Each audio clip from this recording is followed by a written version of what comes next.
Hello, everyone. Welcome to the Sovereign Frontier podcast. Joining us today is a happy team of digital nomads wanting to shape the future of the blockchain industry. Sun, welcome to the podcast. Thank you, Matala. Thank you for inviting us to the podcast. Vee, welcome. Thank you. Really glad to be here. Awesome. All right, and so let's just start off with a vibe check. How is the vibe in Ghana so far? You've been here for a couple of weeks now. It's very good. I love it. People here in Ghana are like very laid back, chill, relaxed, and the place where we're staying, it's a very cozy, feels like home. Everyone's like the auntie's taking care of you, and everyone's like, it's just amazing. Yeah. That's nice. Vee? Yeah. I've been living in Accra for almost 2 months already, and I learned Azonto. I eat jollof every day. And if you can see the video, I have a curry, small wearing. Mm-hmm. And yeah, like I can probably say that I'm a half African woman. Yeah, yeah. I mean, that's nice. I think that was going to be the next question that I was going to ask you. That you have a very beautiful cowrie earring, and I was going to ask where you got it from, or how you ended up with it. Yeah, so during Accra, our pop-up city event, our local team, Aya, they organized a one-day Trip. trip, and we woke up in the morning at 6 a.m. and go to hiking, and then come back had breakfast, and we go to the first president of Ghana's the museum. Kwame Nkrumah. Okay. Yeah, the museum, and then we went to a really interesting art gallery or like local market, art craft, that kind of stuff. And then I bought this, and Sun had a Wakanda necklace. Oh, It's really cool. Son, I can't wait to see your necklace. You didn't bring it? Yeah, man. I probably should wear it today. Yeah, I would love to But see it. Show them your bracelets. the wrist, the bracelet. wrist, So yeah. this is the merch of this Muakra gathering, and it's also like sort of like a collection. Mhm. So yeah, it's pretty cool. With a lot of one thing I thought this sort of design is unique, but after I came here, I realized a lot of people from Ghana or maybe from Nigeria, everyone has some sort of similar, but the name like probably have their own name or family name, things like that. So I thought that's like a very cool culture thing. Yeah, it looks really good on you. Thank you. Yeah, if you've blended in I look so much better with the necklace. necklace. Yeah. You should Yeah, wear I think it's nice. The experience so far, I think you've experienced it from a historical perspective with the visits to the museum. Kwame Nkrumah plays a huge role in the history of Ghana. Literally helped liberate the country. Yeah. And being in a space where we talk a lot about independence or liberation from traditional systems, I think that it was a very good visit to the place. Yes. And also the art place that you also visited. I feel like that also brings you a lot closer to their culture too, and so that was really nice. When I'm talking to people who visit Ghana, some of my questions or what I'm always curious about is, have you experienced their culture? What have you done to experience their culture? And in your case, I think you have. And so, well done. Thank you. I think thanks to our team. Yeah. We love it. And I personally I was like deeply like engaged or inspired by the visit to the museum, Cool. the First President's Museum, and the things they've done. It just brought so much like shed light to what we are doing right now. I think it's, What is one thing that you've taken out of your visit to the museum, or one thing that has stuck with you? I think it's like there's this quote from him saying that I couldn't remember the exact phrase, but something like Ghana is now liberated, but we won't stop until the entire Africa is liberated. Oh yeah. And I think that's literally, I think what blockchain should be. Mm-hmm. Like there are certain countries that are starting to use blockchain as an infrastructure, but a lot more countries around the world are still not yet there. So how can we keep reaching out to more communities, governments, and countries, and see how can we convince them, or like how the first president did, like bring liberation, or maybe bring this sort of idea or ownership, the idea of ownership and of independence, all these things to everyone, and how can we bring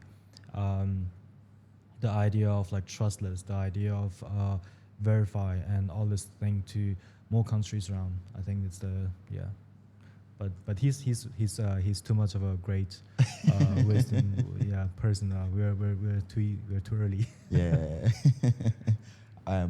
What about you, V? What's one key thing that has stuck with you? Yeah, that quote Sun mentioned just now is also t- like really moving. Okay. But his motto like keep popping up in my head is the forward ever, backward never. Backwards never. Okay. Yeah. Okay. Okay. That's cool. That's cool. All right then. Probably the listeners would be wondering, okay, these folks have been talking for a while now. Who are they? So let's start off with V. V, can you give us a quick background about yourself and your role in the MU team? Okay, sure. So my name is V, and I started my journey in the Web3 about 2 years ago. Okay. And at that time, I was locked down in a hotel room for 4 months. Okay. Yeah, completely isolated from the society and This is COVID era. Yeah, COVID the COVID era era. lockdown. Like Okay. funny fact, I was literally from Wuhan, where Ooh. COVID started. So for me, the whole COVID experience was 4 years, not only 2 years or 3 years. And I was quite struggling a lot with finding jobs, and also what's the meaning of my life, and also finding out the truth of Chinese government. Yeah. And yes. So I was just staying in my room, interacting and surfing the internet, and then discovered this thing called blockchain and cryptography.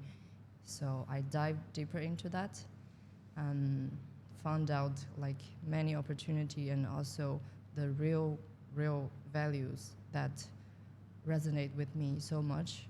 So I decided to join the Web3 movement. And yeah, my role in the MU is more like marketing and also operation. Okay. Like, for example, I did the project management of MU Accra and MU Buenos as well. That was our past pop-up city event. Yes. And MU Chiang Mai. And MU Chiang Mai, yeah. But in MU Chiang Mai, I was mostly the designer and just like babysitting everyone. Okay. How about you, Sam? Me? So hey guys, my name is Sun. So I am in one of the co-contributor in the MU, and what I do is I do the BD fundraising and also operational and many other things. Mm-hmm. So I think because we're a very small team, we only have like 4 or 5 people, so a lot of work. So it's really hard to give like everyone a fixed role. So everyone's literally doing everything. Mm-hmm. So yeah, and so when I started, I was brought up in Middle East, and one of my classmates. Which part of the Middle East? UAE, Dubai. Okay, Dubai. Yeah. Okay. I moved to Dubai when I was 3 years old with my parents, and then so that's when I think 2013, back in high school, is actually when I first heard about Bitcoin. 2013? Yes, 2013. That's crazy. Yeah, because my classmates who came from like Libya, Syria, when they were escaping the country because of the war and other things, they needed a medium of exchange to change their fiat to some other ways to bring out of the country, and Bitcoin was their like go-to solution. And when they and when they were sharing this idea, I was like, okay, that's interesting. What is Bitcoin? Sound like a game coin or something, or some sort of like token or points or something.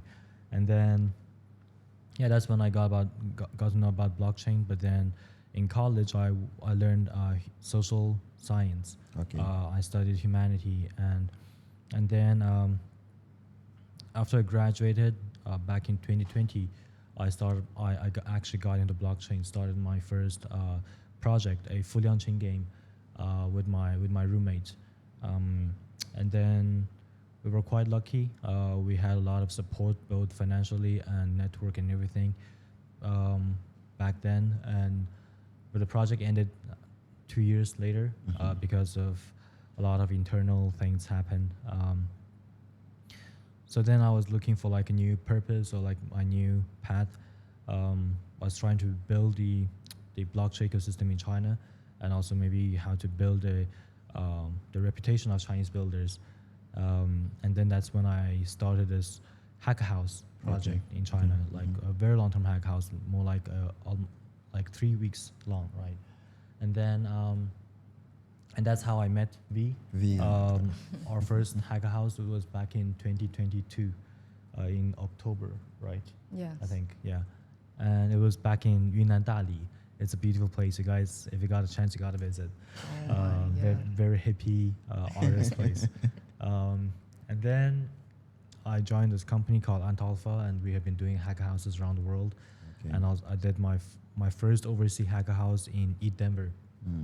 And that's how I met a lot of the friends, like Lens, like Danilo from Kakarot, like Paul, who's working now in Polygon. Okay. So a lot of really great people. And back then they were all like individuals or like nomads, like freelancing. So they had no like full-time job yet. But then after a year, they were all working on great projects. And then I left the Antalpha team back in last year in May. And then I met V again in Thailand, and then we were discussing like what should we do next, and then this whole idea of let's do this so like longer term, more people, more local engagement, and actually discuss about real life challenges or local challenges, and how can we build solutions around that using blockchain. And this is like the whole idea of how this whole theMu project started. Yeah, kind of eases us into the next question of what is Mu. Let's start with the inspiration behind the name Mu. Or theMu, because I feel like it's one of the very unique names in Web3 that I have come across. And for the past 2 weeks, a lot of people that I've spoken to, and they ask me, Muntala, where are you? And I say, oh, I'm at this event or pop-up city or Builders Connect. And they ask me, okay, what's the name? I say theMu or Mu Accra. I say, what is Mu? Like, everybody has a reaction to the name. Yeah, right. That's the exact reaction we want to see. Yes, it intrigues you. Exactly. Yeah. And so, what inspired the name? Okay. So many people in different regions have their own perception about this sound. But this sound, Mu, is like very universal in literally every language. Yeah. Spanish, Chinese, even Thai. Yeah. It has different meanings, and it could like trigger so many memories and cultural like meaning into it. Yeah. But why we choose this theMu is because there was a day that we were browsing on YouTube, and then we found out this interesting mystery called theMu. And just like Atlantis, it was a mythical continent, but right in the middle of Pacific Ocean. And what unique about this continent was that it spread all its advanced technology and language and culture to all the places, all the countries around it, like Japan, America, and China as well, and South America, all the places around it. And someday, boom, it vanished. Yeah, probably earthquake or something. The lost continent of Yes. Yeah. But it has this like romantic hint in Okay. this story that Okay. you spread the culture, you spread the value, you literally like build the foundation of many different cultures, and it doesn't matter if you exist or not. What matters is the value, and you create it and spread it away. So that's also our idea of doing pop-up city event. Wow. Yeah, That's very inspirational. thanks. And also, it's cut across every fiber, or every aspect of life. To be honest, like Yeah. to live a great life, we literally spoke about Kwame Nkrumah, Yeah, right at the beginning, who have come to make so much impact, and that impact has been felt across the world, and he's no more here, right? And so even the space in which we are, we have people who are building technology that is making so much impact across the world, and they are anons, right? It's like make impact and disappear. exactly. That's the spirit. Yes, and some of the great projects that is coming out of this whole frontier. When I say frontier, I mean the Web3 frontier, are those that are powered by this ideology of selflessly Yeah. touching lives or making great impact in society, and just just giving it out, Yes. right? And so I think that the concept behind Mu captures so many things. And so huge shout out to the squad that came up with the name. So now I know the answer to give if somebody asks me, what is theMu? Or if they start making fun of the name. I had a friend who was saying, "Moo, that's a sound that a cow makes." Yeah, it's their freedom to Yeah, people understand play whatever. around Yeah, a lot. Yeah, play around with it. Yeah, so that is okay. So that's nice. All right. So if I check your website, I'm gonna read this out aloud, and I feel like it's very important. I did drop a line on that, but you have here that a happy team of digital nomads wanting to shape the future of the blockchain industry.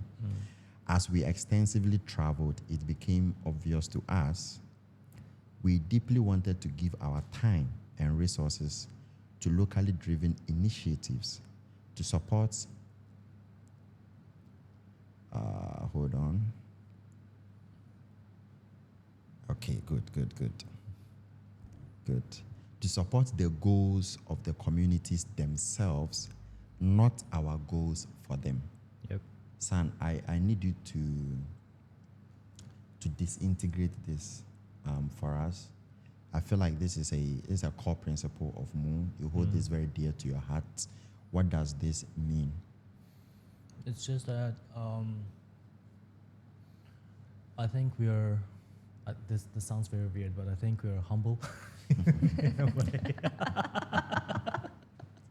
It's like, hey guys, you're humble. Yeah. Yeah, it's literally like if we want to solve a problem, Yeah. you want to make sure that the people who are facing the problem will adopt that solution. And how can that be adopted? You can only make sure that like it's something that what they want or what's actually they want to create, and how can we support that instead of we taking the lead and build a solution for them. I think that's exactly why a lot of project ecosystem, when they came to Africa, like in the past, they failed because they're trying to use their successful case studies of ways and try to use it here, duplicate success here. But it's different. The culture is different. The people is different. The history is different. So with all this difference, you have to. So that's exactly why we also like. One thing about us is that we want to support people who want to make change. So what do they lack of? If it's the funding they lack of, we'll try to raise funding together with them or for them. And if it's the network the lack of, we can try to bring as much like overseas network as possible for that initiative. And so if it's the, I don't know, like the working groups or other things or long-term plan, we can all work together. So that's literally like what we're trying to do, trying to ignite changes and led by people who want to bring change or support changes for people who want to bring change. And yeah, that's the whole idea. Yeah. That's that's really interesting. If you look at since the inception of Bitcoin, 15 years now, and the kind of like utopia it's promised, especially for the global south, we haven't really experienced it. And do you believe that it's as a result of what you are talking about? People are not really paying attention and really trying to collaborate or coordinate properly with people in this geographic location, and they try to impose or they try to replicate what is successful in their part of the world to this place without really paying attention. You think it's one of the key reasons why we haven't seen the practical impact of blockchain in the global south? I think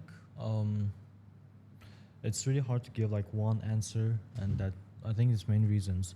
First of all, this whole blockchain movement started in or most actively usually in America, in Europe, and maybe some places in small places like Asia, but mainly in Western countries, because cypherpunk movement is not a strange ideology for them, or this kind of new tech or blockchain, decentralized, all this stuff is nothing new for them.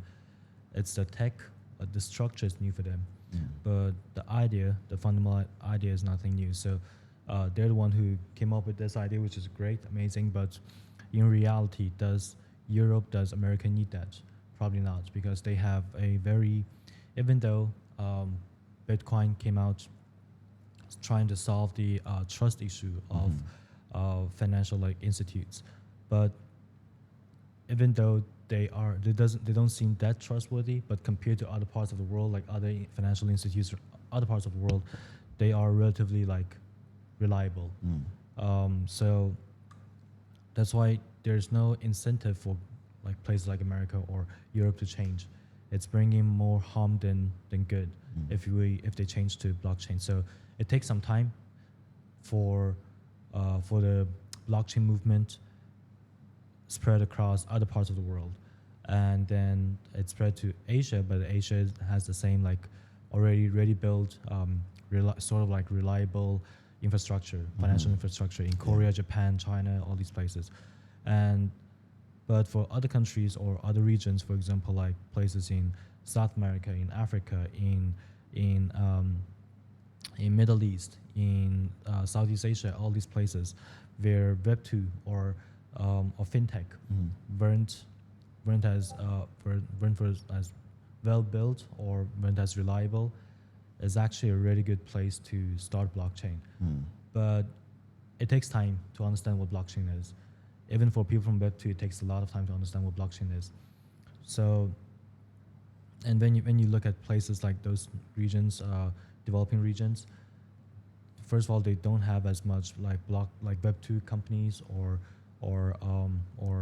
movement leaders or kind of things compared to other places. So it takes time to understand, to actually like fully see the potential of blockchain that can like what kind of impact can bring to local community. But I think this year, or like at least from last cycle until now, people are seeing the impact. People are seeing the importance of this movement, and we see a lot of like Eat Pad Thai happening in Thailand, and over here in Africa there's Web3 Bridge, Aya, Eat Safari, Web3 Club in Kenya.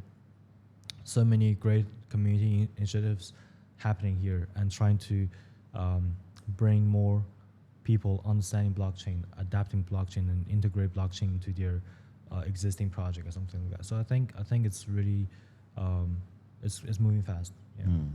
And also I think like in the past, before like this year, blockchain wasn't ready for mass adoption yet. Okay. But this year, with all the with amount of stablecoins, ZK tools, layer twos, all account abstraction, all these stuff, it is much more ready to be adopted. So I think it's literally the time. Yeah. The timing is becoming right. Yep, the time is coming right. Things are aligning. Yeah, The universe is aligning. the universe is aligned. Yes. Awesome. Yeah, I mean I guess a quick follow-up question with regards to that, comparing the global west and the global south, and how fast the blockchain ecosystem is moving, and considering like the different games that is being played. Usually I just consider these are like different players, right? And we are playing different games, or each player having a specific purpose or objectives. And we know that for the global west, usually it's monetary games that they play. They play that a lot. And if you look at how fast we are moving and how the monetary game is kind of like dominating currently, do you think we are running out of time to truly harness this technology for its intended purpose, especially over here? Running out of time as in? Yeah, as in if you compare like Web 2, it basically started something similar, right? Yeah, the internet, if you look at the history of the internet, it used to empower people until corporations took over, right? And so if you look at what is happening right now, we already have the corporations here. True. Right? True. You have the likes of BlackRock, Fidelity, are already entering the space. You have the ETFs already coming. And so do you think that we are running out of time? I kind of agree, but also I'll say we're still sort of early, or let me put it in another way. Maybe blockchain America is running out of time because the regulation and the big players are getting to it and extracting the value out of blockchain. Yeah. But for other parts of the world, it's still very early.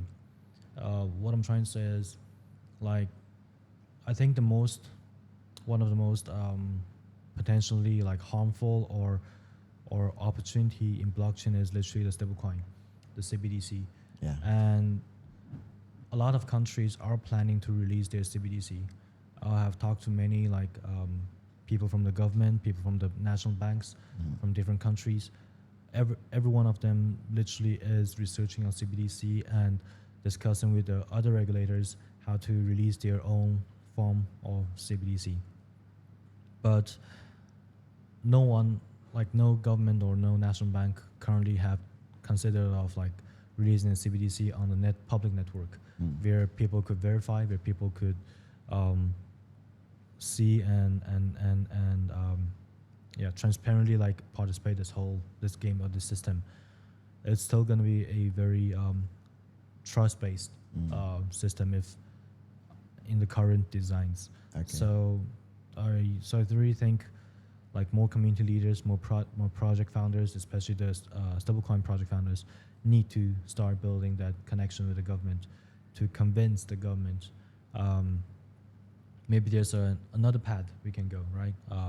A more decentralized, trustless, open network way, or maybe even the blockchain community, like the EIP authors, can actually reach out to the government. Let's come up with a open source framework, EIP standard for CBDC, and everyone could be part of this, and we can discuss like what are your requirements, what are the requirements, or what are the values of blockchain. How can we find a middle ground and build a stablecoin that's not at the one extremely black box. So that's really something we need to start working on already. And if the CBDs are going to be released, I don't know, like this year or next year, I mean, literally like the Pandora box. Like when it's open, the kitten's out of the bag, you can't really get it back. So, yeah. Yeah, I guess yes. It's definitely I agree with you on a couple of the things that you say. Mm. It's just that when you look at the way the global, especially the global financial system, the traditional financial system is built, you have these players who are right at the top and they are pulling the strings, and so and it affects the a lot of these countries, and so to an extent or to a point where these countries are not able to come out of this system to kind of innovate in a lot of ways.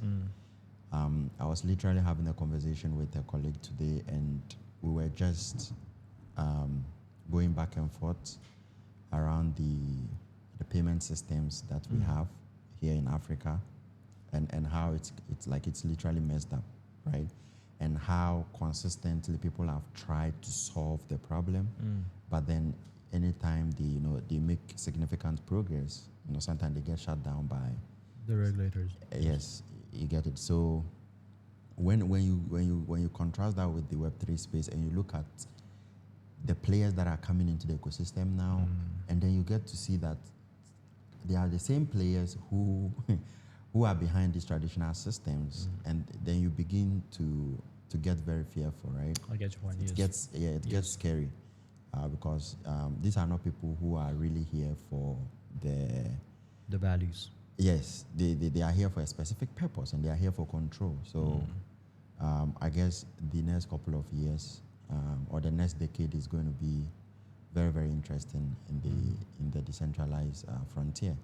And we look at the various powers and the kind of control they are going to have. I mean, and so with that, V, let me come to you. Let me come to you, V, and let's explore theMu. I want to have like a brief snapshot or timeline of your first event or the events that you've organized so far, and then we build it to the current event, which is Mu Accra. And so, when was the first Mu event?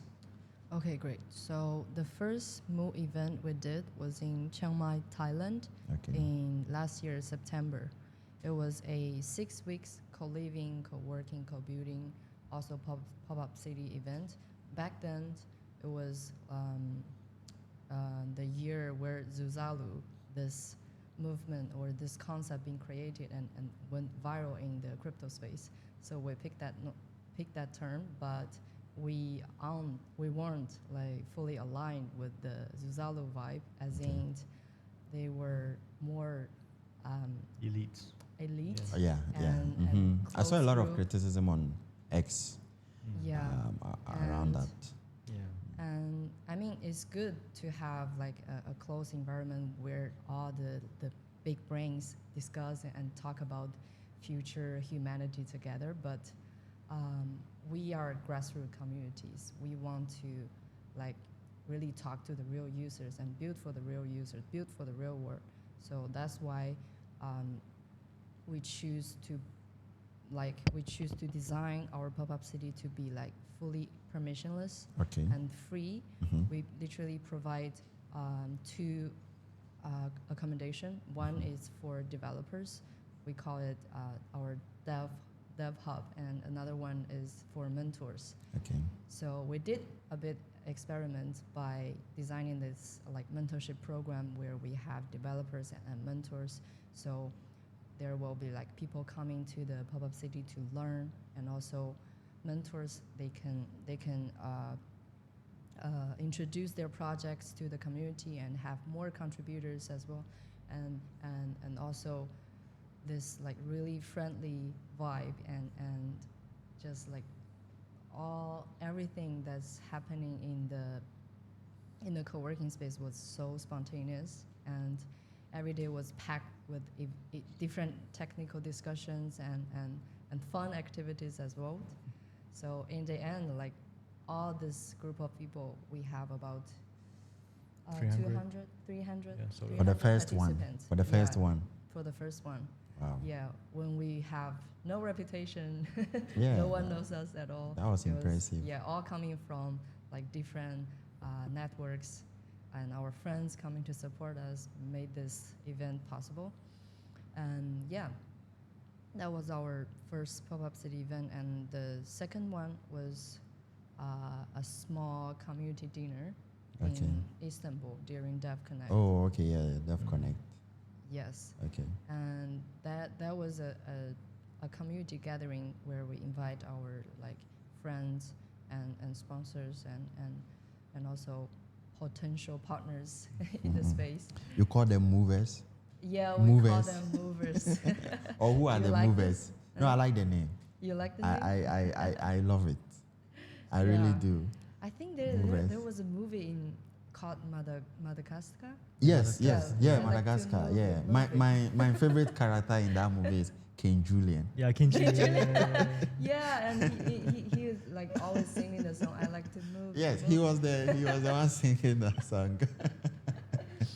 So yes, and then our second pop-up city was Mu Buenos. Okay. And funny thing, Mu Buenos in Spanish means very good. Oh, okay. Yeah, they call it muy buenos. Okay, Muy buenos. Yeah, okay. So we really had a good name, and the pop-up city was hosted in the capital city of Argentina, Okay. called Buenos Aires.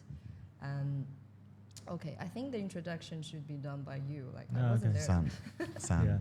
let's have it. So in Buenos Aires we rented a co-working space for over like 120 150 like people, and we also provided this accommodation grants. So anyone who's joining us from all around the world, they can receive this grant, so like scholarship, to cover partially or full of your accommodation cost. Because like we always say, we want to keep like as low barrier as possible for regular people to join us, but talented people. So and then we did this like 6-week gathering.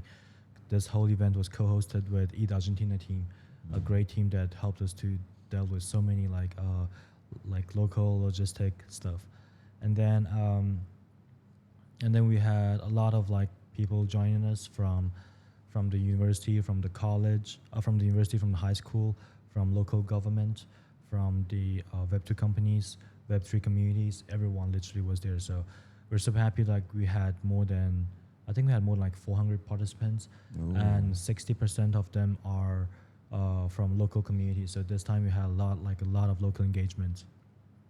And also we had, so like in the midway of this whole gathering, James from Protocol Labs and Janine from the Ed City team, they reached out to us, and they were like, hey, we heard you guys are doing great stuff in Argentina, and we are planning to do some like a movement or something in Argentina. We would love to like meet with the community, because we're more like a grassroots community, so we would like to meet the developers and everyone there, and present this idea and see how can we engage everyone to build or make this movement possible. So I think it was the second last week they were here in person, and then we talked, and I think the whole concept, the crismiento concept, this movement is great. And then we were also like, and then we had like online summits and then in-person presentations. And at the last week of Mubonas, we had a lot of like workshops or in-person working sessions to discuss what's the actual like actionable items for crismiento to happen after Mubonas. And then so we're super proud that crismiento, this whole movement, we are one of the early contributors, and also the crismiento working groups, or the people who are contributing to crismiento, like 90% of the people came from the Mubonas community or Mubonas gathering. So I'm not trying to take the credit, but I'm just saying that. No, that's realistic. That's what Yes, happened. yes. So, So- stating fact is not. Yeah, saying the fact. And also, I think because this Chris Minto thing is just a quick introduction of this, what Chris Minto is about. So this is a 3-year movement happening in Argentina. The goal is to to transform Argentina into a crypto startup hub and also a blockchain adoption like society. And this is initiated by the Protocol Labs team and then supported by Edge City, by us, and by a lot of the communities around. So, but this whole movement is literally done by everyone from every project and by different communities. So it's very headless. It's a very neutral brand. And we are planning to do a pop-up city in August. When I'm talking about we as in Chris Minto, not the move. And then we're gonna do another pop-up city in August, gathering people, investors all around the world, come to Argentina, see the talents, see the startups, the startup project, the early stage projects, and see how can we support. And also we have the support from the government. We're gonna have the sandbox in the heart of Buenos Aires. So it's going to be a place where crypto payments is fully allowed and use ZK Pass or ZK like ZK identity Technologies. tool to provide the privacy, but at the same time you can have like all the verifying who you are thing in every like in indoor space or anything else. So and also like registering your company on chain and basically a blockchain village or blockchain pop-up city, a full experience of what blockchain could do and everything else. So that's like what we're trying to do right now. And yeah, so I think the whole experiment of this Mu bonus was a success. And then we came here, Muakra, I think with one of the main goal of Muakra. Initially, we were hoping to come up with something similar, a movement, an African movement to transform Africa, led by different community leaders in African ecosystem, not by us. But we want to learn how can we support this and how can we make this movement possible? How can we sharing our experience from Chris Minto, from all these like huge gatherings with like the local community leaders and let us learn like how can we contribute. So I think currently we are discussing about this African collective, this community, this thing, and see how can we create a roadmap for African builders to build their reputation in the global blockchain community, global stage. So this is the main goal of this whole project. But let's see how it goes. We'd love to share more when we have more solid information, solid ideas and plans. Yeah. Like by saying pop-up city, just like our headline in the Mu website, it has no meaning in this word. The real goal is what are we gonna do in this pop-up city event? Pop-up city is related to like network state and digital nomads and decentralize all this concept. And that's why we are exploring like except for this movement called Crecimiento, which is happening in Argentina, that is collaborated with local government to have this special economic zone and so it's like a joint force with both the grassroots community and also the power or and so that is one direction that we want to carry on experimenting. Like we can work on keep working on this direction to bring pop-up city that has this access of special economic zone and bring all the projects and bring also the local NGO, local government into the playground. And bring real use cases into the pop-up city, not just like a tourist group. Yeah.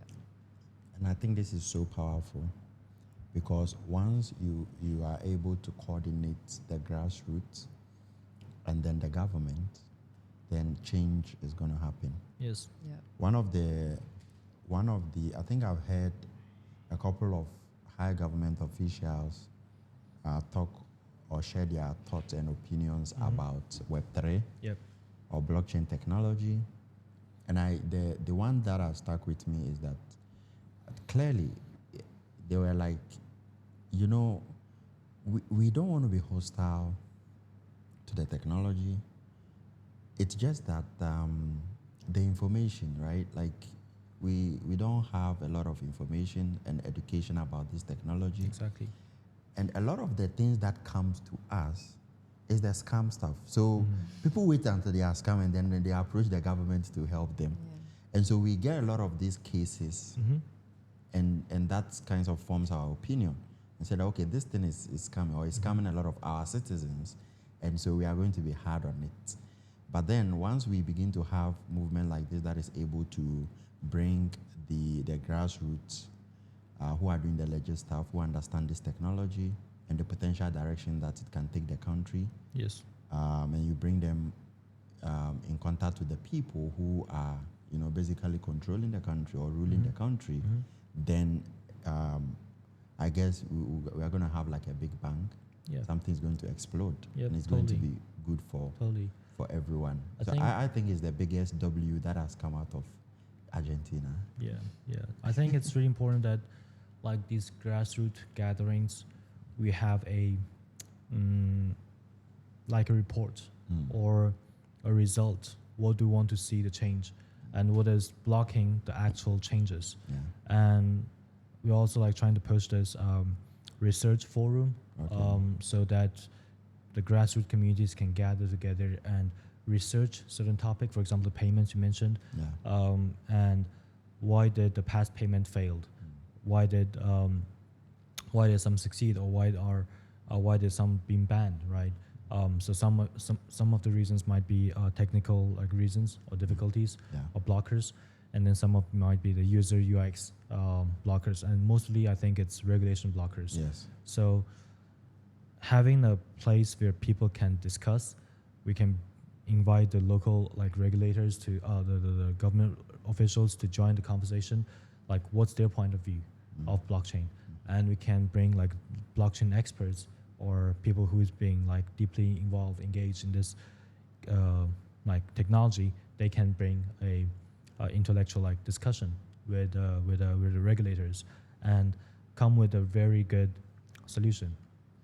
Because I think it's really hard for, like you said, the government, they don't fully understand this technology, and they hear a lot of negative news around this, but blockchain has to move on, and it's been here for like more than 15 years. It has to fill its purpose. It's promised someday, and it's really important to have this resolveful and also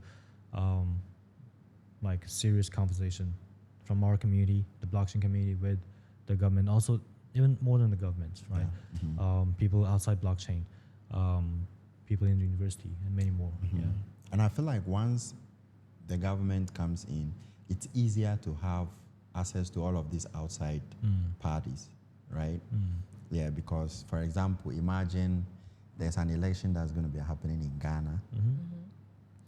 Imagine as part of the government policies or as part of the requirements, because again, politicians usually listen when it is time for elections, right?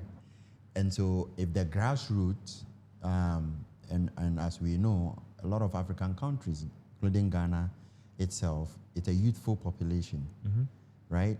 And so if the youth say, hey, one of the things that we are really interested in is technology, and not just technology, there's decentralized technologies that is basically changing lives, that has a lot of potential impact.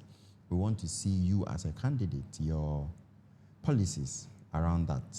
We want to see what you think about that. We want to understand the plans that you have around this, then I think that we are going to have a lot of changes, right, in terms of the number of people who begin to get exposure. Because if a politician does a rally and says that, okay, this is the plans that I have for healthcare, for this and for that, and for blockchain, at that point, they will not be talking to Web3 folks, right? They are talking to the whole nation. And so I definitely agree that getting government on the table and involving them in the whole conversation opens up a whole lot of doors, Yes. and an opportunity for other people to come into the space or have exposure to the technology. If there is anything that I'm loving so far about this conversation and even experiencing MU Accra is the intentionality of the whole thing, right? There's a lot of conversation that happens at the high level, and there's less action that happens, especially at the low level. And change happens at the low level, right?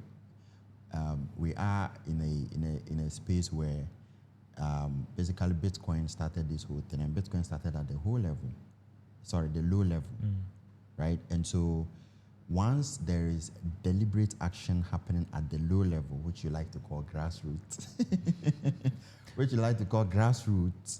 and they are very intentional, then it's always like optimistic for the outcomes or the outcomes of some of these things. And so, yeah, I'm really loving and being very optimistic looking at theMu. Thank you. Talking of optimism, what are some of the roadblocks that you have experienced so far putting MU Accra together? Roadblocks. Yes. Or what are some of the biggest challenges? I think from my perspective, it's literally like trying to raise the funding for this whole gathering. Like, so we're very transparent with our funding situation. So currently we have raised around 66K to make this happen. So 6K we're spending 20K on the venue, on the food and everything, and 30K and then 10K for a hackathon prize pool, general prize pool, and then the remaining 30K we are spending on a grant pool that we're gonna use it for the African Collective gathering, this initiative. So how can we make the best use of this grant pool, and how can we raise more money for the grant pool in future to support any like individual or community that's from Africa. So that's more like a Kickstarter program or fund for that. And the remaining, I guess, 6K is for other costs like merch and everything else. So we I didn't do my role well, I guess. I didn't raise enough money to pay for the team and for everyone to cover, I guess. But it's also something I realized that not everyone has planned for Africa. Yeah. Not every ecosystem. It's more like not every ecosystem or project has planned for Africa. When I reached out to a lot of sponsors or potential sponsors around blockchain that we have worked with or we were planning to work with, introduced them this whole idea that we're going to do this gathering here in Africa. They were like, it's amazing. Keep us updated. And I was like, why don't you guys join? And they're like, sorry, we have no one in Africa representing us. We have some community members, but they're not necessarily fully understanding the tech and everything, so we don't have anyone representing. But I was like, that's a huge market. You guys don't even have a DevRel or someone over there. They're like, we don't. So I was asking, so what's your focus? What's the market that you guys are focusing at the moment? South America, Asia, Europe, America, places like that. I was like, wait a second. Sounds like a huge market has been left out. Yeah. And so I guess that's also a huge challenge for Africans when they're trying to raise sponsorship, grants or anything for their initiative or for their like gathering or whatever. So I am really like learning a lot while doing this. Do you whole have any thing. like idea on why these folks are overlooking Africa? Or in your opinion, what do you think could be the potential? I think a few Cause- reasons. First, a lot of layer twos, their team is not that big, and most of the like a huge percentage of their team is the engineers, and maybe a few people in the community side, a few people on the BD side, and other sides. So literally, I think there's this one protocol I was talking with. They only have 2 dev roles, and they have to fly them all around Asia, all around Europe, and other places. And there's a lot of events happening right now. So they couldn't have like extra bandwidth, or they are planning to enter African market, but they haven't find the right person yet to hire or to work full time. So a lot of reasons, but also I think on the other side, looking from the Africa's point of view, or I think it's also because a lot of foundations in the past, they had a lot of like huge marketing budget here in Africa, but they sort of like failed. People use the word failed, but I don't see it fully as a failure, because that amount of, so it's really like based on your perspective, right? If you're from the foundation's perspective, we failed because we aren't the the top leading, the dominant chain in Africa.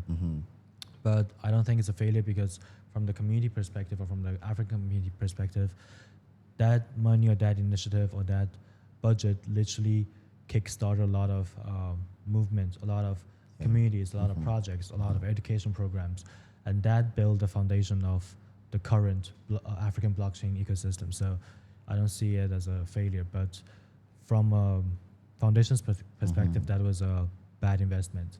So how can we gather all this information, the lessons that we learned, or the lessons that other foundations learned, and create a report or a handbook, like how to enter African blockchain market 101, and share that with other foundations and convince them that it's different. Like currently, African market is more ready, but that's something we have to do in future. And I think it's also something that the African collective, this movement, has to do. Okay. Why? Okay, before I come to that, just making sure that I remember the word African collective. I'll come to that real quick. But V, you are the ops person. What has been some of the key challenges that you face trying to put this together? Okay. I think the key challenges are logistic, of course, and then trust. Oh, okay. Logistic as in, first, our team was like a very diverse global team. We have 2 Chinese, 1 Brazilian, 1 French, and 1 Argentinian. And no African yet? We're looking for an African team. Okay. Yes.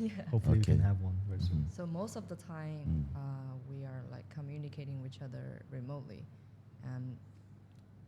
And organizing Mu Accra at the first 3 months was also us collaborating, coordinating with Aya team, or all online. So there was a lot of like lesson to learn about like how different people in different region work together, and how to communicate culture difference. Yes. And also the 2 weeks gathering. You see, like before we did what we did is 6 weeks. Okay. But in order to break through like those culture barriers, we already shortened the event duration into 2 weeks. Okay. Yeah, because from our partners' perspective, 2 weeks is such a new concept, and many people want accept or won't understand Mm-hmm. why, and they don't know what are they gonna do in these 2 weeks. And not only for our participant and also for the venues. Most of the hotels like we reach out to, they don't understand. Like, are you organizing some conferences or Yeah. what is this? Or a code group retreat? What is this? What's happening? So, a lot of like I said, logistic challenges and also infrastructure challenges, as in Wi-Fi, Mm-hmm. and even like providing SIM card Okay. for the participants. Mm. Yeah, that's most challenges, but I'm happy. Like after two months of living here, Mm. already became more resilient. Yeah. Yeah, and more chill, of course. Yeah. I have to be more chill with everything. No, I really love it because now you've experienced Mhm. firsthand what African builders go through, Yeah. and you are actually at a place or in a country that Yes. is a bit better, Mm. right? So the challenges you are experiencing here in Ghana, especially when it comes to some of the infrastructure like electricity, and it's way better in other places. Yes, we know that. Yeah, so imagine, right? Imagine what these builders go through. It's like you said, it's a resilient thing, and it's always, I think it's always encouraging when you see African people in this space and they are giving their all, despite all of these challenges. And I want to share, like, that's something that brings me a lot of like confidence for Yeah. African community, Mhm. because I literally see like what we're experiencing right here Yes. now Mhm. is literally like China like 10 or 15 years ago Okay. or 20 years ago, Okay. when there's not as enough power for everyone, or Wi-Fi, it was expensive and everything was difficult, but there's still a bunch of people trying to make it, trying to bring difference. And being a Chinese, a country that was like a third world country, Yes. I think like 30 years ago, Mhm. we were still a third world country, and then now we're like literally the second largest economy around the world. So we've seen that process Okay. from poor to here, where we are here at the moment. So, and I see that in Africa, and I see that in the builders here. They have the energy, the eager to make change, and their hunger for success. But success not for being a millionaire, but success to change the country. Okay. I think that's super interesting. Yes. It's very I think important. one of the main difference we discovered from like participating in Mu Chiang Mai and DevConnect, all the global events, is that we literally see more idealists here in Africa than other Yeah. regions. Mm-hmm. Yes. Yeah, definitely agree with you there. There's a lot. Again, with regards to the promises, right? The promises that crypto offers, and so when you are here and the changes haven't been felt like that, so we are still kind of in this phase where we still hold those promises, right? Like we still talk about them. So I'm not surprised that you would meet a lot of people who are idiots or idealists when it comes to this technology. The other one you talked about that I would really love for you to delve into is the trust issues. The trust issues. Yeah. So one thing that I discovered that many countries in Africa are like, you guys have this like relation-based society, Or which is trust-based. or society. trust-based Okay. society. Yeah. It was like that in China maybe 20 years ago, and with the technology and all the reform movement being done in China in this 20 years, people are like the society is becoming more individualism than being a collective. Okay. So before, the spirit was more family orientated, but right now in China is individual, like, and people are really isolated, and they find no meanings with all the works and all their lives. But here, the concept of community is so strong, like so strong. At the first 2 weeks of open application for Muakra, we only received about 20-30 applicants, and it all comes from the trust network of our partners, AR Labs. And it was until literally 1 week before Muakra happening, then more communities joining, and people started to realize that, oh, it's a real thing. Before they thought it was an idea. It might be, it might be another scam, or it's too new, or it's our first time doing events in Africa. So we literally knows like no one except for our co-host, right? So it's really hard to break through that trust barrier, but the result was really fruitful. I can say that. Like, we literally united a lot of community leaders across Africa, in Kenya, in Nigeria, and Rwanda, and we sit down and discuss about this African collective project together with those leaders. So I'm really happy to see this result and keep moving it forward. I'm curious. I've had this conversation, a couple of trust conversations with a couple of people, Africans, by the way, who feel like, yes, Africans are like really connected, right? Like very, very connected, shared culture and a lot of things. And to an extent, the trust is there, but there's an issue with the trust, right? Like there's an issue with the trust, and you literally see some of these things in things that African founders build, where you would see an African who would not use something because like the founder is an African, right? You would see an African who would not trust.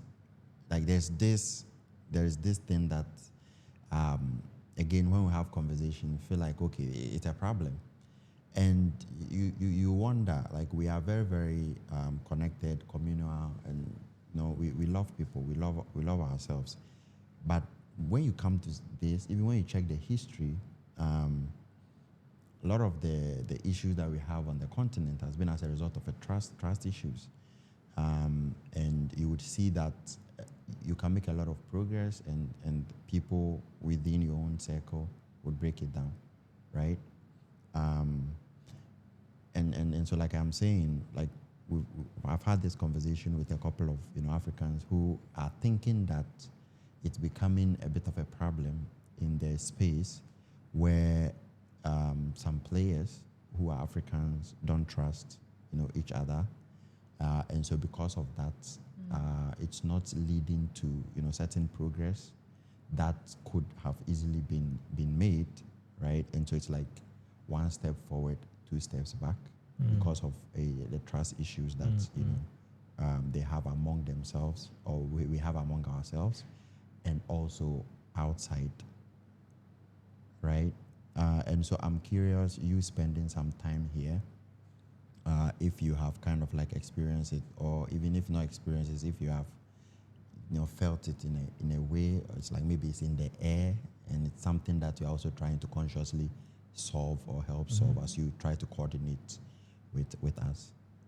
I think our mindset is that even though there are many challenges, not only just trust issue, those challenges exist, but let's despite that, you still have to figure out. Let's make Yeah. solutions happen. Like Okay. Yeah. just do it. Okay. And then I also definitely agree with you there that some of these things are systemic, right? Yeah. And you don't change systemic stuff like overnight. Mm. Some of these things it takes decades. Mm. And the happy thing about this whole thing is that as you try to deliberately coordinate and figure out solutions for specific things, some of these things solve themselves. Yes, of course. I think that's literally, yeah, when people trying to like pull each other back Yeah. instead of pushing people like forward is Yeah. because of lack of resource. Yes. Lack of resource and lack of opportunity, and opportunity is a scarce resource. Yes. And when more companies are being created, more startups being created, that's when you provide more resources to the society, Yes. and that itself will slowly form a positive momentum. And Exactly. people will stop helping people when they see I get more when I help compare I get, when I pull you back. So Yes. Once you destroy the system, we are all in it. mhm. So why don't you help build it? So again, I'm really getting excited about the future and the role that Mu is playing in this. You talked about the African collective. Mhm. What is it about? So African Collective is a new project or a movement that is, the goal of it is to build the reputation of African builders in the global blockchain stage. Because currently a lot of African leaders, community leaders, they go around the world and share about the story of Africa or the potential of Africa, but people could believe you in that and come over here and do something, but it only happened once. And if they don't see like a positive result, they probably won't come back. So it's literally like people are looking to verify that that statement. So how could we verify that statement? By many ways, like supporting more individual builders to be active in the global stage, like participate, eat global hackathons overseas, go to DEF CON this year, and maybe hack in hackathons, eat global hackathons, DEF CON hackathons, and just imagine if the top 12 finalists of this DEF CON, like half of them comes from Africa. You don't need to convince anyone there's talent in Africa. People will come to Africa by themselves. Like foundations will have a huge budget for Africa next year. And if and also that's the individual like hackathon part, and the other part is if we can have like a job fair next year in Africa, we invite foundations around the world to post the job in I don't know, like a newsletter place or something for all Africans to see, builders to see, and easy to find, to access. And a lot of them get job opportunities working with the top protocols around the world, full-time, part-time, or like contributing. That itself will build the reputation of African builders without any sort of like negotiate, like trying to convincing them needed. And that is the individual part. And also the second is how to support like a unicorn company from Africa to grow, to come out, and that has actual use case, that has a good reputation. If that could happen, VCs will swarm to Africa. The third is like how can we support more like Web3 Bridge, like Kenya version Web3 Bridge. Developer-focused initiatives. Yes, developer-focused initiative or more community leaders in Africa to do meaningful initiatives for African builders, and all these three individual builders project and community initiatives are literally three ways or three paths to build the reputation of African builders in the global stage. So that's like the whole goal and the whole vision of this movement. But there's a lot of detail we still need to finalize, but with other leaders. So we'd love to, I think after Muakra, we're going to have this report, this announcement and everything to share, to bring more insight of that. Yeah. We will post the public announcement of this program in the middle of July. Okay, I'm looking forward to it. That's an alpha right there. Look forward to the report. Okay, all right. So that's really interesting. And let me start off with V on this one. Yeah. So yeah, we've explored a lot, and 5 years from now, 10 years from now, say we are successful in implementing some of these ideas, and they have taken roots, and then they fly or they've flown. What do you envision such a future to be? 5 years. 5 years, 10 years from now. Okay. If I can think from region to region, take China as an example, my hometown. Like, Okay. China literally improved or just map all the infrastructure in 15 years. And I'm not imagining like perhaps like one country, two country, three country like in Africa could do that, but I can see the potential of communities here which can do something similar to improve their infrastructure using the community power or the future economic sandbox that we are going to implement. Okay. So change doesn't happening from one point to all. It's like from one point, another point, and all the point connected to each other.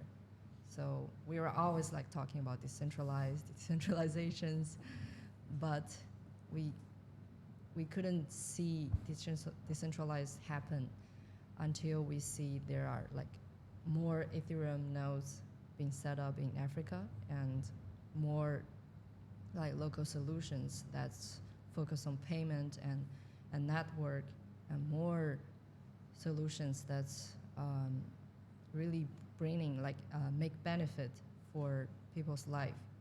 So that is from 5 years from now that I can see from Africa. And other places like Latin America are the same, and Southeast Asia. Yeah, that's my vision.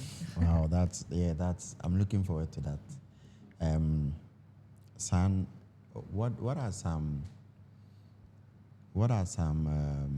trends in the Web3 space that you think people should be paying close attention to?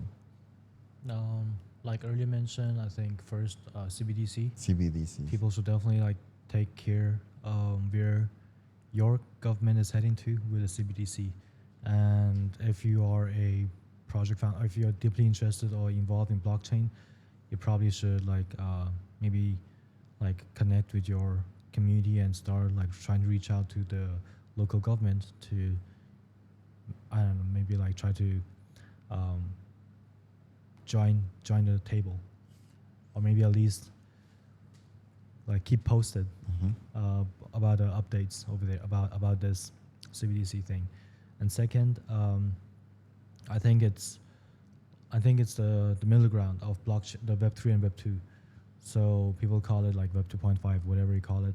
I think a lot of tools that are currently existing in our ecosystem are ready to be used in mass adoption. But are we going to rebuild a wheel, or rebuild, for example, a social platform like Instagram or Twitter in the field? Maybe we need that, like a fully Web3 social media platform. Or maybe we can just implement the ZK or other things in the existing ones.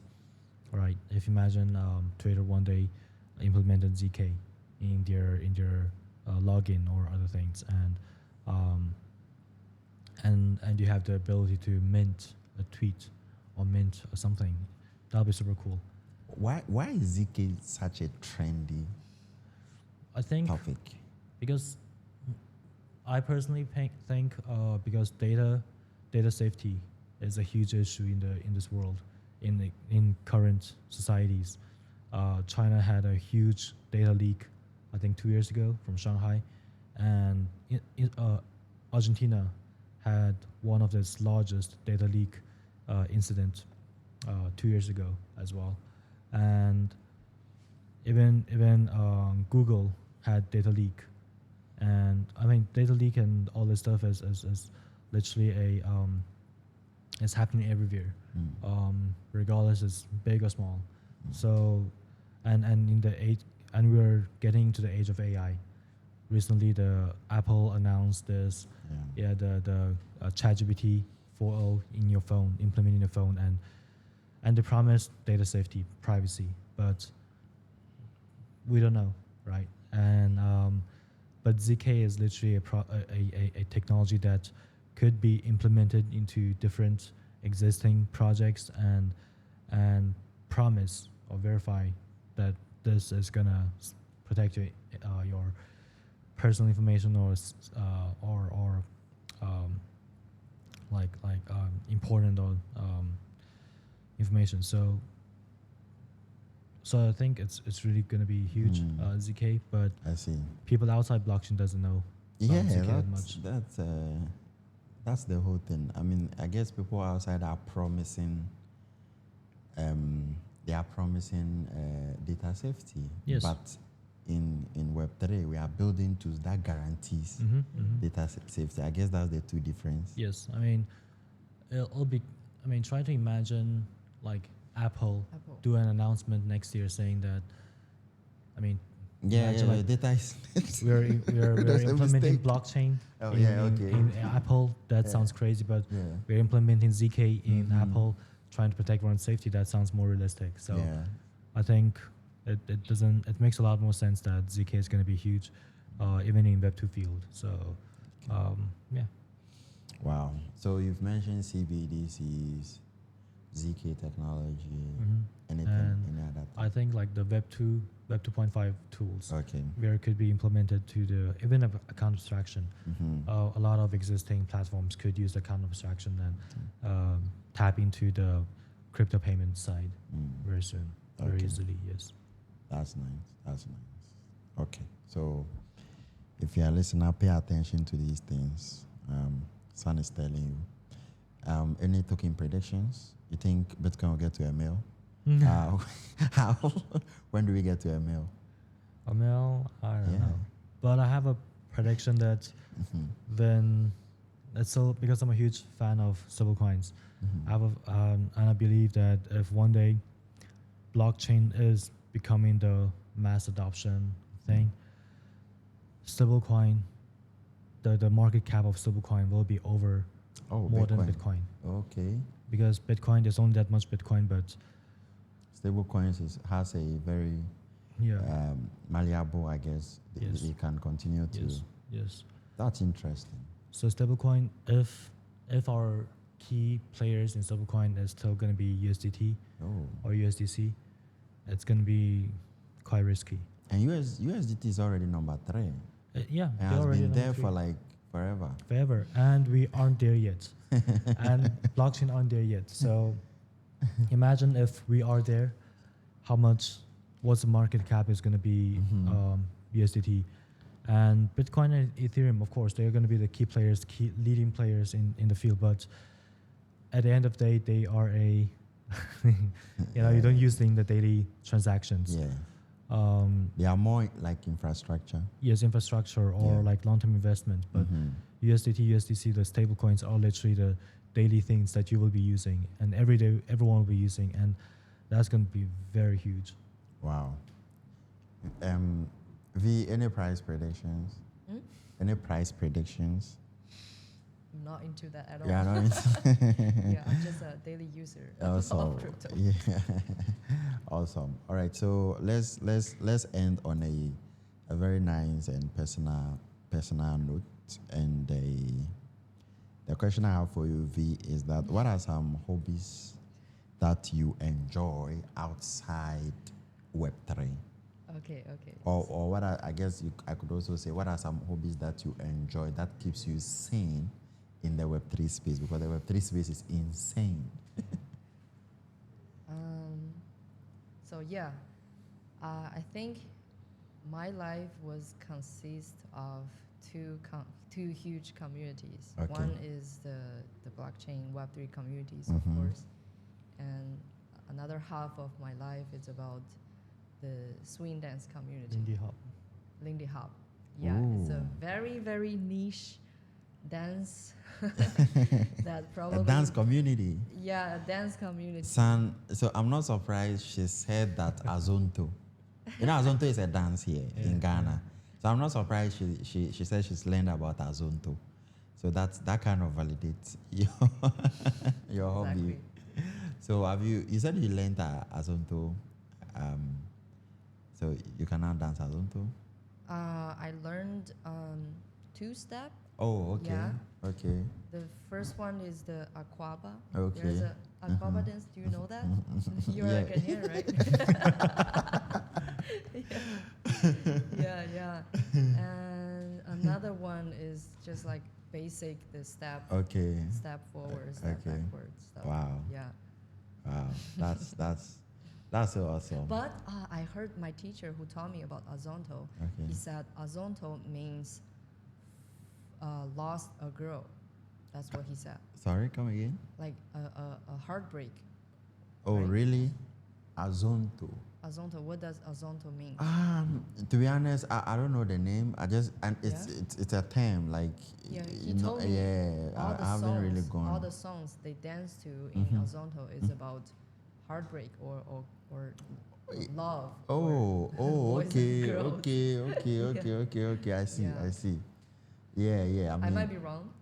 No. Like we have an entire class of songs that we Yeah. term them as Azonto, right? I see. So I guess if you want to look at some of the things that the songs talk about, predominantly could be like the love or the heartbreak stuff.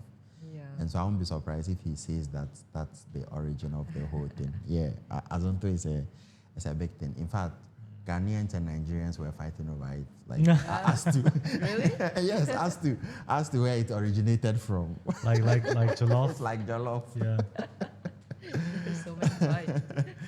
Wow. So yeah, I mean that's quite revealing that you enjoy dancing. That's really nice. San? Me, I'm a workaholic, so I spend most of my time working, either in Crescimento or in theMu. But my pastime, I guess, I like to spend time with my girlfriend. Nah, I Love feel like life. V is Love pointing life. something out. V is pointing something out. Yeah, I wanted to say that he enjoying like cooking Oh. and also yeah. making dessert. Yeah, Like, Oh, yeah. have Sam, this- come on, man. You great in the skill. cooking club? Yeah, I actually like to cook. Yeah, I cook for these guys. Really? Oh Okay. man, Yeah? if the You last go time to I your cooked kitchen? the last time I cooked jollof for them, Okay. yo, Wow. Okay. I was actually thinking to cook something like Chinese food to share with everyone, let's Chinese do culture. it. Let's do it. But then- When, sir? But then the aunties doesn't allow like us to use the kitchen, so we couldn't cook. But then also we were too busy. But Okay. yeah, but maybe next year when we're back in Africa, and we're gonna do much longer, much more people and a bigger space. Maybe we can like do a like dishes from different cultures, like this Yes, kind of definitely. culture exchange thing, maybe. No, I think that's a perfect idea. Like that's such a great idea. And I'm going to remind the ops person that the next time we are organizing such a thing, we add that.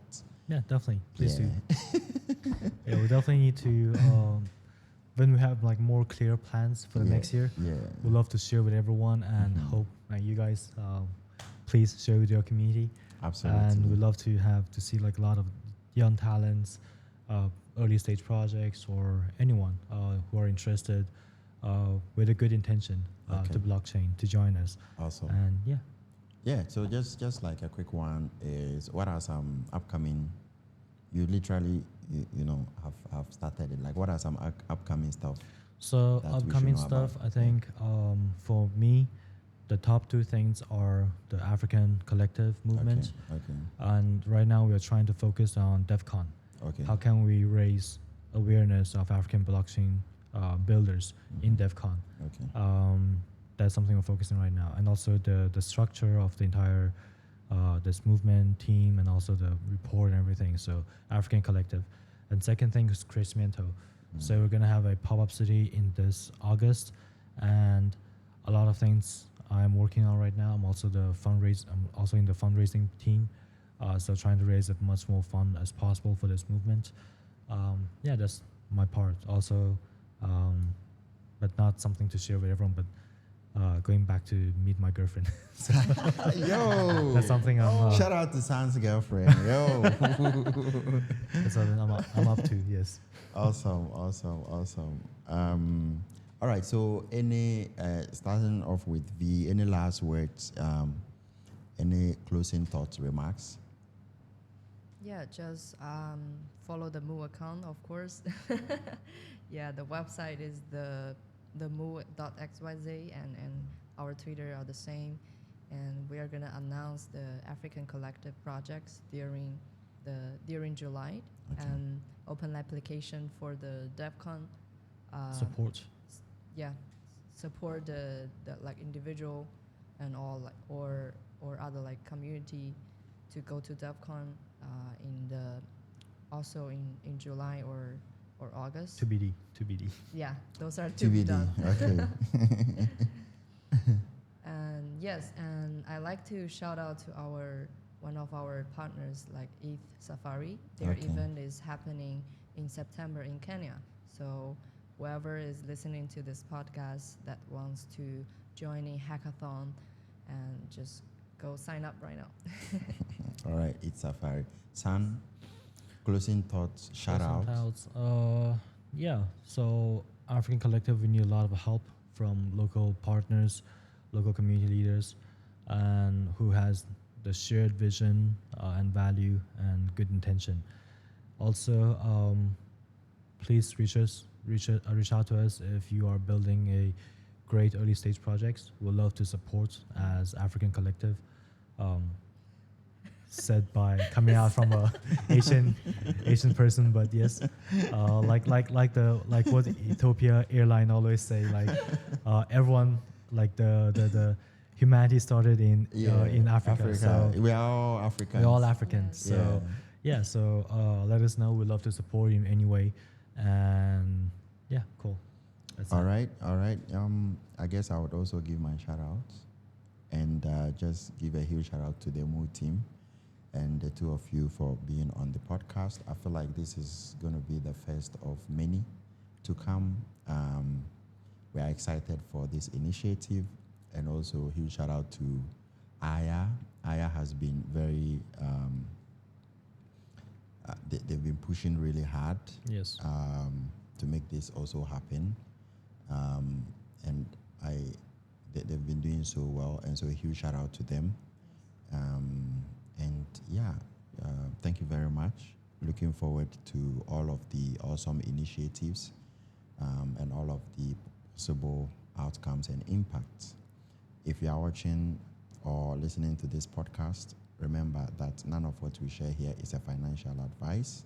Make sure that you always do your own research, and make sure that you follow the Mu initiative very closely.